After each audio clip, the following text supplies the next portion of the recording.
Good morning, everyone. How you doing? You ready? Captain, do you mind just starting by spelling your first and last name for us? Yeah, my name is Frank Milillo. It's Milillo, and I'm the commanding officer of Southwest Detective Division. All right, I'm just here to brief you on the what we believe at first to be an auto accident on the 4900 block of Aspen Street, which occurred yesterday, approximately 6:37 a.m. Late yesterday, we were contacted by the Accident Investigation Division that they had some evidence of a video that showed at least two males, at least one of the males firing at this vehicle, which caused the operator to reverse down Aspen Street. Unfortunately, the passenger, it appears, was trying to exit the vehicle to escape the gunfire when she was run over by the actual vehicle and passed away from her injuries. Right now, we have detectives out on the street looking for the possible operator of that vehicle. I'm asking anyone who has video cameras to check their cameras for that time frame yesterday, because the operator of the vehicle ran eastbound on Aspen Street and then north on 49th Street to see if we can capture that operator leaving that scene. We believe that operator of that vehicle may have some idea of who may have been shooting at him. So the video that we recovered that changed this investigation is of poor quality right now. So we're not going to be releasing that at this time, but you know, we'll keep you updated with the progress, and hopefully we'll apprehend the person that is responsible for causing this. The two offenders looks like they have black clothing on, and they went westbound on Aspen Street after what appeared to be one of them discharging a firearm at this white vehicle. Yesterday, initially, they didn't know anything about gunfire, or even those people. Was that from the video? Did you not see any shell casings? Well, we came to that determination from the video, and then once our Accident Investigation Division, they were the ones that viewed the video. Once they notified us, we went back out to the scene, and we did not recover any kind of ballistic evidence.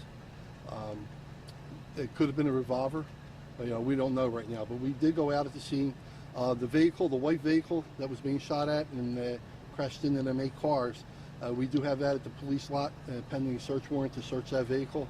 So hopefully there's some evidence in there that would help our investigation. Do you know why the driver and the woman were in that community? What were they doing there? I have no idea. You must have checked the registration of the vehicle. Where does the vehicle come back to? It comes back to somewhere in that area. That's all I can say. Does it make you believe they're residents out of that area then in some ways? Or? The vehicle's registered somewhere in that vicinity. That's all I can tell you right now. But just to clarify again about the gunshots, so initially when looking at the white Infiniti, there wasn't anything that would indicate that there were bullet holes in it? Not that I'm aware of at this time. I wasn't out there yesterday, and like I said, we're just getting the file, the investigation. So I have to go through that with my detectives.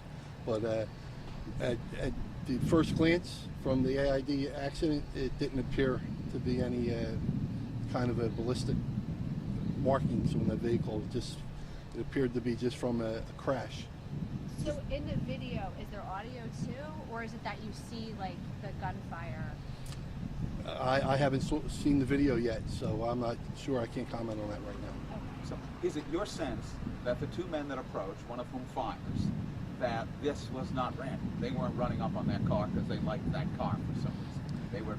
I mean, in my opinion, I believe that they approached that car knowing who was in that car. That's my opinion. I have no facts to prove that at this time, but that would be a reasonable conclusion to come to, and that my opinion is they know who was in that car, who they were firing at.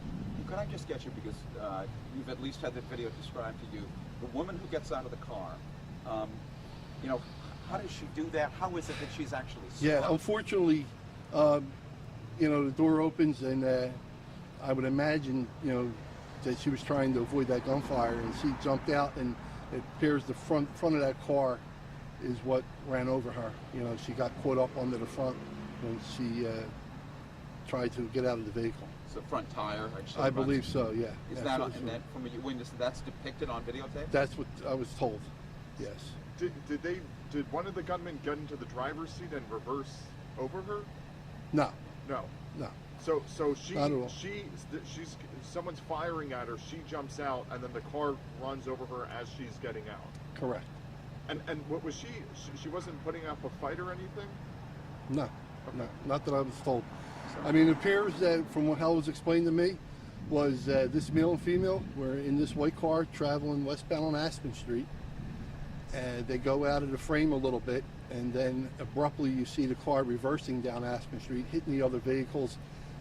You see the door open, the female pulls out of the car, and then gets caught under the front tire of the car, and that's what caused her injuries. So she's reversing, trying to escape this gunfire? Well, she's in the passenger seat. Oh, she's Yeah. Trying to escape, you know, in my opinion, what it looks like, trying to escape the gunfire. The car winds up on the corner, 40th Street. The male that exits the vehicle runs a little bit east on Aspen and then north on 40th Street. And that's what I'm asking people to look at their cameras anywhere on 40th Street or the surrounding blocks northbound of there to see maybe we can capture a photo of this individual operator, because I think the operator may have some answers for us. You're obviously looking for photos of the shooters if you can, right? Or do you pretty good images of the shooters if you can? Them images are not that good at this point. You know, we'll see what we could do with the video. But of course, we're going to try to identify them. But you know, trying to get this operator is key, because he might know who was shooting at him. You're not sure? Yeah, I mean, he could know. I mean, let's face it, he knows why he was on that block, you know, driving on that block. So I think he has some answers for us to give us. Do you know the victim's name? Yes. Can you release? Yeah. Yes, it was Abria Johnson. And how do you spell that? Abbra Johnson, common spelling, 36-year-old black female. 36? Yes. Do you know where she lives? Somewhere on top of Hopkins Street. I don't have the exact address. Yeah. Her family has been notified. And what's their reaction? I haven't talked to the family, but I could just imagine what their reaction is. It's a horrible way, you know, it's senseless, and it's a horrible way to die, you know. And my prayers are with her family, and you know, I know myself and my detectives are going to do whatever we can to bring these two males to justice who caused this horrific incident. Do you know the caliber of the weapon that was used? No, we don't, because we don't have no ballistic evidence at this particular time. And can you spell your last name? It's Milillo, Milillo. And Captain Frank? Yes. Okay. Unfortunately, she is killed by the person that she clearly knows. I mean, she's in the car with a person who unfortunately backs over her and takes her life. Yeah, but I don't think, I believe both of them were trying to get away from that gunfire, you know.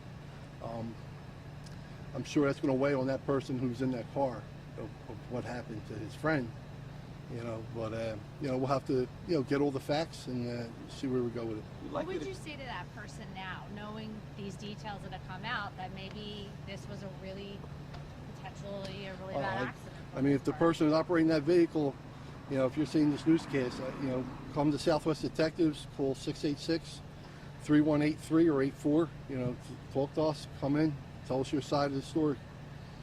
You're likely to charge him? I mean, if he's backing up because he obviously recognizes two dudes coming at him, one's armed, he's backed up, she gets out. Yeah. Is he criminally liable in some way? Well, we have to look at all the facts, you know. I mean, you know, if it was just him in that auto accident, you know, there's a possibility for that kind of charge. But due to the circumstances now, you know, we'll have to just get all the facts and review it and give it to the district attorney's office. Okay. All right, thank you. Have a good day. Appreciate it. All right, Thanks take so care. much.